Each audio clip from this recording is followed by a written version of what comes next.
right? Yeah, Jordan Peterson on the H3H3 podcast. Despite what Ethan Klein might have become, yeah, I do. Yeah, let's watch this. Jordan Peterson tells a ghost story, and this is like interesting because he's a very, very smart man, and he's not someone who just believes in whimsical things. So let's see what his ghost story is. Let's go.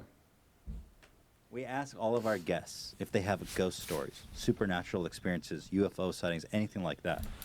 You don't need to get too deep, and if you don't, you can say no. That's perfectly fine. But do you have any supernatural experiences? You do? All right. You do. Do you mind sharing it? I have two. Okay. Oh. Wow. I've got to figure out which. I'll share you the one that's funnier, I think. Okay. Okay, so I went to Nashville and to a scientific conference, and I looked online to book a hotel. Booked a hotel, and then I went down to Nashville, and my former graduate advisor was coming, staying in the same hotel, but he didn't come with me. And a student of mine who had become a professor was also coming into town. Okay, so I got to this hotel, and I didn't know that Nashville, that had been hollowed out, like the downtown wasn't good. There were lots of abandoned buildings. It was pretty crime-ridden, not a fun place. They were trying to put it back together, but the hotel that I'd rented was sort of in the middle of this, and it was a 70s hotel. And so it's kind of in a sketchy neighborhood. So that was interesting. So I walked in, but the lobby was beautiful. Like they'd completely redone it. There were replicas of like Renaissance paintings on the roof. It was all marble. It was really quite impressive. And then right next door to the lobby, there was this huge restaurant that probably sat 300-400 people. Really big restaurant. And I looked in the restaurant, there wasn't a single person there. And there was this steam table, you know, full of stainless steel trays, huge trays. And all there was like mac and cheese and green beans. And you know what green beans are like if they're like soaking in hot water for like an hour. It's like, you don't want to eat those things. So that's all there was. And I thought, that's kind of weird. And there was no people in there. No staff, no people. I thought, that's weird. So anyways, I checked in and I went up, and the rest of the hotel really hadn't been fixed up since the 1970s, so it smelled like smoke. The carpets were old. I went into my room. It was kind of ratty, but it was okay.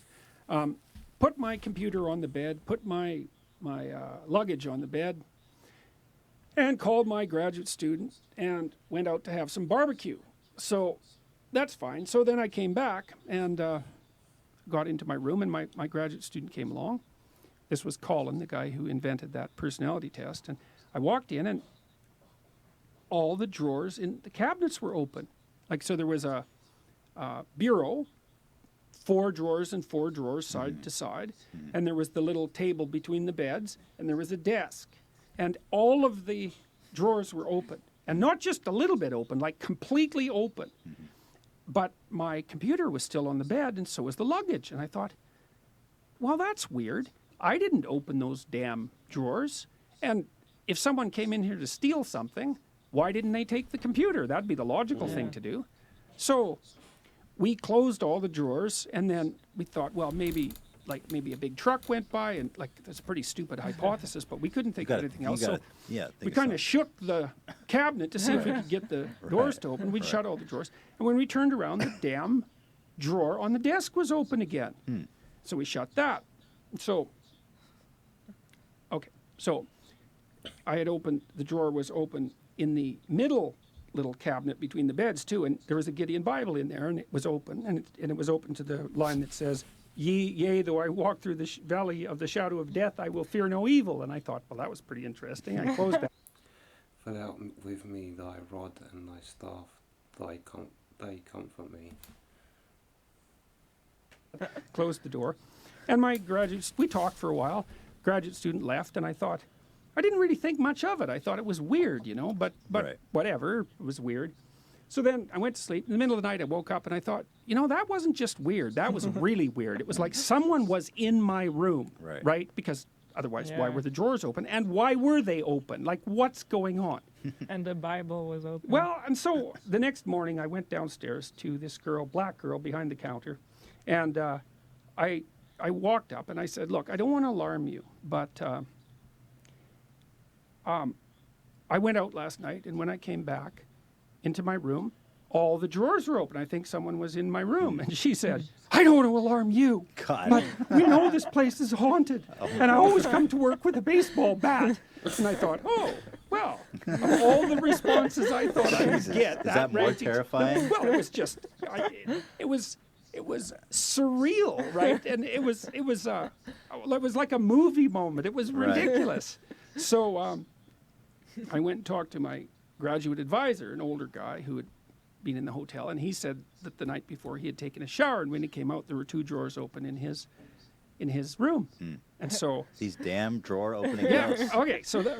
And I'll finish this off with the other weird part of this story, which isn't quite so ghostly, but is also extremely weird, and it just gives you a sense of the place.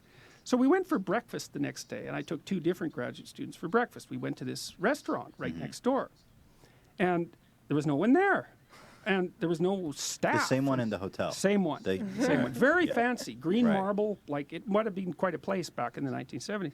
So we're sitting there and sitting there and sitting there and sitting there for like half an hour.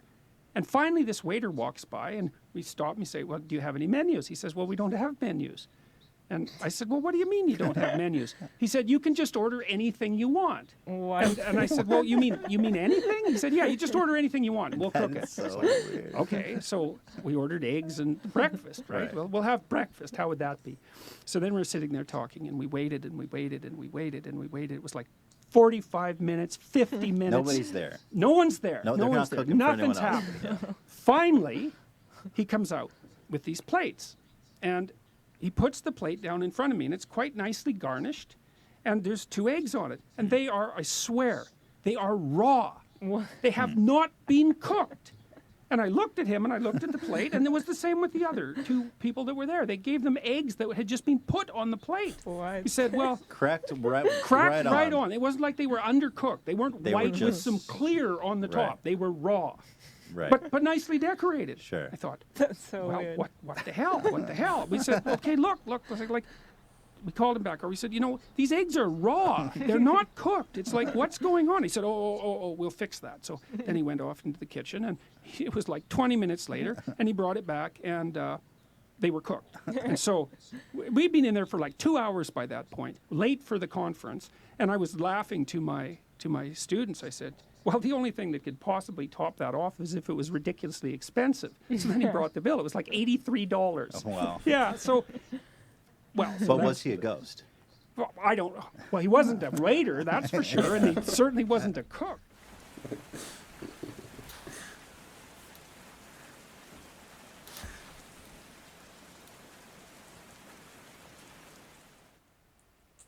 That's what the rain was. That's a yeah, that's a very weird story. And about the drawers.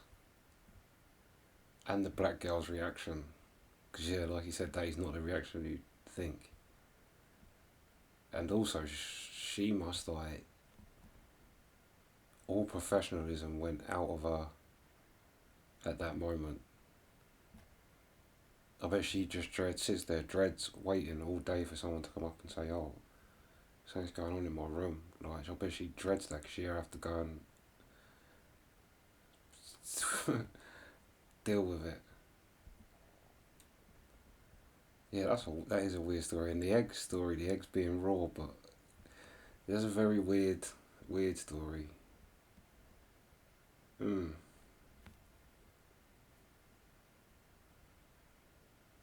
No, that is weird. Unless it was just like, I don't know. Even just like you can have anything. Nowhere says that.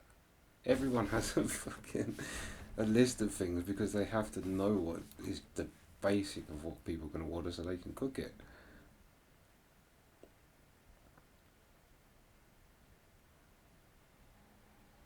Weird. Let me know what you think of that story. 'Cause yeah, he didn't actually confirm that he thought it was a ghost. He just said it happened. That happened. And then when he spoke to the girl on the reception, yeah, she said that. Very strange. Let me know your thoughts. Yeah, that's the reaction. Sweet.